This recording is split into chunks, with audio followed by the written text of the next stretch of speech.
how to find trending sounds on Instagram. Hey everyone, welcome back to our channel. In today's video, I will guide you on how you can find trending sounds on Instagram, so make sure to watch the video till the end. Now, if you want to find trending sounds on Instagram, all you have to do is actually open the Instagram application. One of the ways to actually get your profile out there is by using the trending sounds. And if you want to find out what are some of the trending sounds, the best way to do is just come to the search tab here. And in the search box, just go ahead and then type in the keyword trending sounds. So just go ahead and then type in trending sounds over here. I will also go ahead and then do that here.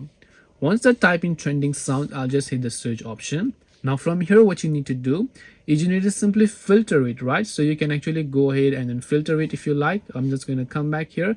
You should be able to see all the trending sounds where you can go to the Reels tab over here. Once you come to Reels here, you should be able to see all the Reels that will help you find out what are some of the trending sounds. And you'll find the sounds at the bottom of the screen. So when you tap on that, you should be able to see the usage of that sound. You can see 8,000 Reels has been created using this sound. So if you want now, you can use this audio or you can save this audio to actually use this sound later if you like. These are some ways to find trending sounds on Instagram. Hope this video is very helpful. If you have got any questions, feel free to leave them down below. Thank you for watching till the end of this tutorial and see you soon in our next video.